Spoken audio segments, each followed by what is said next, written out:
Bueno, hemos preguntado a alumnos, hemos preguntado en nuestras páginas qué dudas teníamos sobre SEO. Hemos recopilado las que creíamos que son mejores y luego además les hemos preguntado a ellos mismos cuáles son las cosas que creen que generan más debate dentro del mundo del SEO y se han empezado también a lanzar preguntas y pullitas entre ellos. Así que voy a empezar. Para un dropshipping con más de 15.000 productos, un e-commerce de dropshipping, ¿es recomendable no incluir los productos en el sitemap? ¿Qué podemos contestar? Me la ha devuelto Luis. Bueno, yo nunca he hecho dropshipping, pero la pregunta que yo me haría sería si realmente quiero indexar o quiero posicionar los productos. Si la respuesta es sí, pues sí. Si la respuesta es no, pues no. No sé si yo, que lo comentábamos antes, no sé si yo, el alumno que ha hecho la pregunta tenía alguna dificultad en que fueran 15.000 enlaces y en un principio los sitemaps 50.000. Y en el caso de que superáramos más de 50.000 elementos de un sitemap, crearíamos distintos sitemaps, ¿no? Tampoco sería el problema. Sí, yo creo, en mi experiencia, porque yo sí he visto bastante dropshipping, que el problema es que cuando montas una web dropshipping ya te dan esa base de datos que te dan de productos con unas descripciones predefinidas y buscas ese texto y resulta que ya hay 200 e-commerce exactamente con el mismo contenido. Entonces el problema es de contenido duplicado. Y yo tengo esa pregunta también, y os la voy a hacer, ya que estáis en el otro sofá, que básicamente, si quieres montar una tienda dropshipping, lo típico, que nos escribe muchas veces, tengo 15.000 productos con 15.000 descripciones, no puedo editar los textos de 15.000 productos a mano. ¿Qué hago? Yo soy Black Hat, yo diría spin, traducciones, no sé qué, pero la versión White Hat, a ver, Luis. Nada, al final es aplicar la lógica y el sentido común y definir qué grado de guarrerías quieres hacer en la web, ¿vale? Si empezamos por ninguno, lo que tendríamos que pensar es meter ese contenido que a priori, porque si yo siempre digo a priori, entre comillas, es duplicado, va a afectar en algo, porque seguramente no afecta en nada, vosotros lo metéis, igual que hay en otras páginas ese contenido, lo tiene la vuestra. Fijaros en los portales verticales de fichas de anuncios, que una persona sube su anuncio y lo sube a los demás portales. ¿Qué van a penalizar? ¿A todos los portales? En realidad no. El problema es que no te va a aportar nada, entonces yo lo que haría sería un trabajo de investigación y decir, de estos 15.000 productos, ¿cuáles podrían ser mis top? Y esos serían los que yo colocaría dentro de cada categorización en primera página. Y luego ya tienes una serie de paginación, puedes hacer un scroll infinito, puedes hacer 1000 virguerías, pero empezaría por meter contenido en los más importantes, los que más tráfico me fueran a traer, y no solo más tráfico orgánico, muchas veces hay que ver también el porcentaje de beneficio que me va a dar y la competitividad para poder rankear ese producto. A partir de ahí, o al menos así es como nosotros trabajamos, a partir de ahí pues puedes tomar un montón de decisiones. También, si quieres hacer otro tipo de guarrerías, pues también las hay, ¿no? Esto es un poco lo que decíamos antes, ¿no? De la priorización del contenido, porque es todo muy fácil y muy bonito cuando tengo 200 productos, pero en el caso nuestro tienes 40.000, a ver cómo lo haces, pero es parte de la lógica del negocio, ¿no? ¿Qué me da más rentabilidad? ¿Cuáles son los top ventas?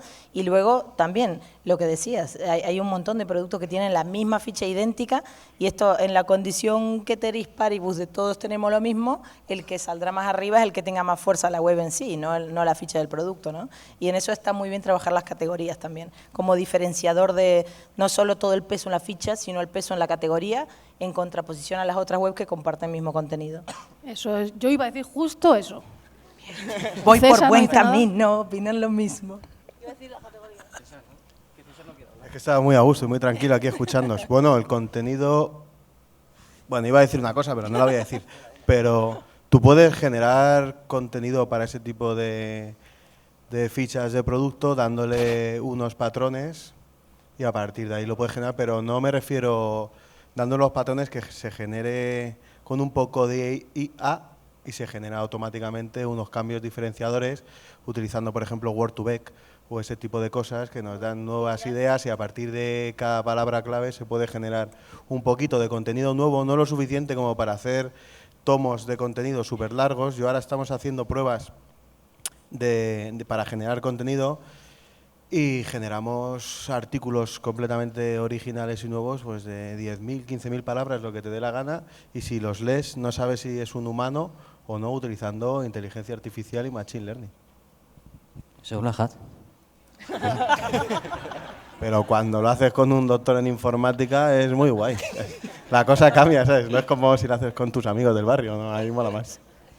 No, yo he hecho la pregunta y mi respuesta personal era la conclusión a la que han llegado también, que era, pues si tienes 15.000 productos, es que de primeras para empezar, la web no posiciona, entonces no sabes cuáles se vende mejor, no tienes ni idea, no tienes datos. Entonces yo creo que la clave es trabajar las categorías. Saber trabajar las categorías centradas en los productos específicos, y a lo mejor te van a salir muchas. Bueno, ese es el tema de la arquitectura, que es precisamente la parte que hacéis que es lo más complicado, pero yo creo que es la clave, porque una persona que monta un pequeño negocio no va a poder trabajar tantos contenidos. Entonces sería trabajar, yo creo que es la conclusión, trabajar categorías.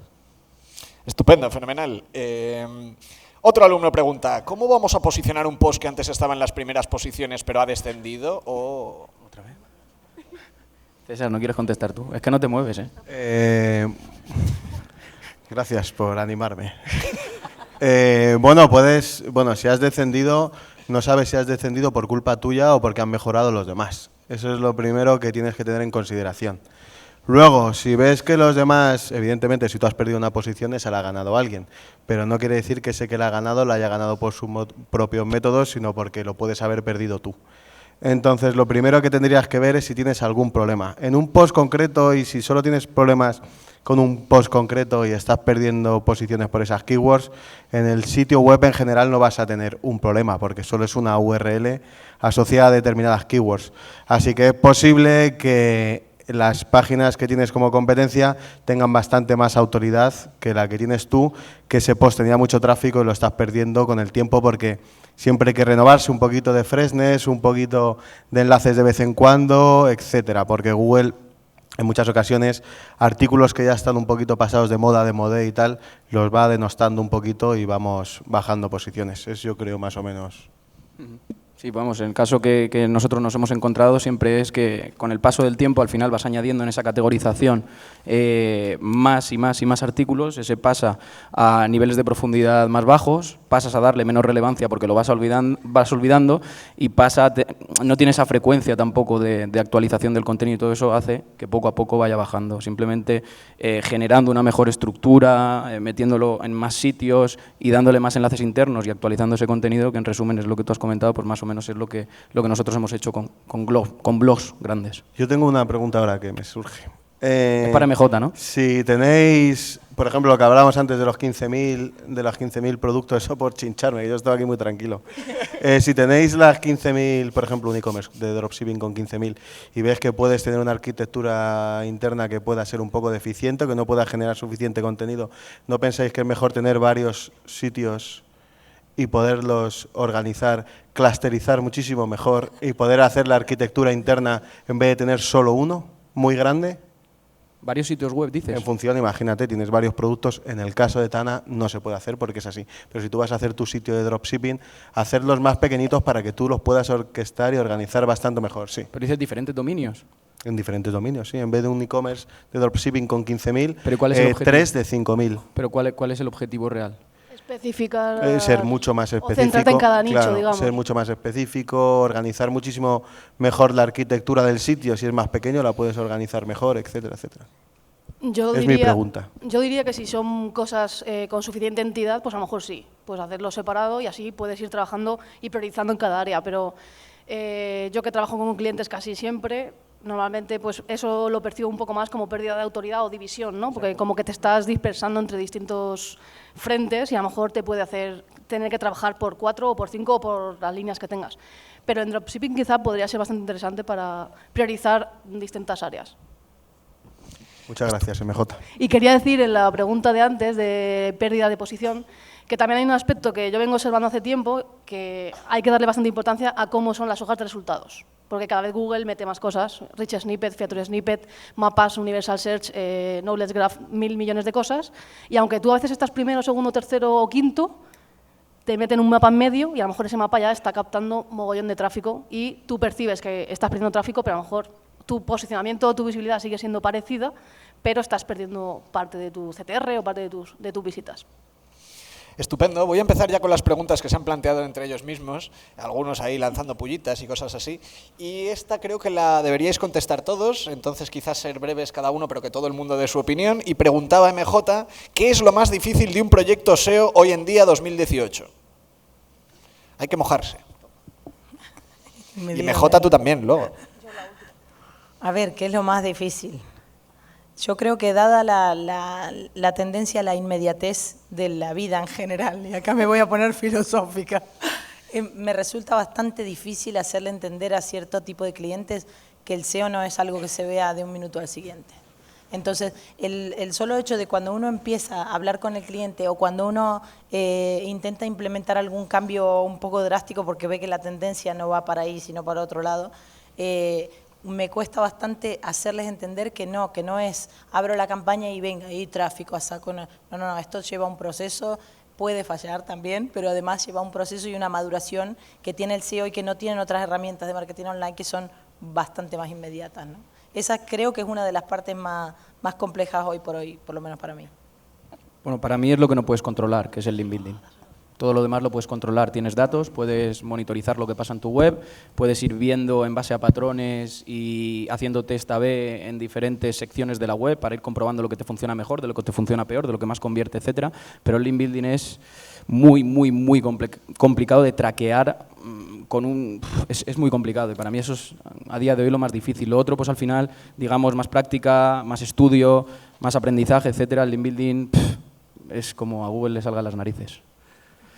Se lo interpreta muchas veces de una forma, puede venir uno y decir, a mí me ha funcionado esto y tal, pero es complicadísimo bajo mi punto de vista, o al menos es lo que yo opino. Yo creo que la respuesta depende de qué tipo de proyecto. Por ejemplo, para los proyectos que yo hago, que suelen ser proyectos más pequeños y tal, proyectos que monetizo con AdSense, para mí siempre lo más complicado de enseñar a la gente ha sido localizar keywords rentables o nichos que todavía no están muy explotados o que es fácil meterse, porque los hay, pero es complicado. Esa es la parte más difícil. Pero para proyectos grandes, proyectos de clientes, yo creo que lo más difícil, o por lo menos para mí, es el tema de saber organizar bien la arquitectura web. Porque a veces la organizan muy bien y dicen, no, esto es lo mejor para el usuario, pero a lo mejor para Google no. Antes una de las ponencias había comentado, ¿no?, que hay que intentar optimizar el sitio de cara a los usuarios, no de cara a Google, porque se supone que Google va a posicionar en base, o sea, lo que le prima es el usuario y su experiencia, pero yo creo que todavía no lo consigue hacer así y de momento los SEO tenemos que optimizar para los buscadores, intentando que le guste lo más posible a los usuarios. Es una especie de guerra que yo creo que hay y todavía sigue siendo así. Entonces yo creo que, por lo menos para mí, que no lo controlo tanto, toda la parte de la arquitectura web, que ellos es lo que más suelen trabajar con clientes, y el enlazamiento interno de esa arquitectura. Venga, pues muchas gracias. Vamos a pedir un aplauso, por favor.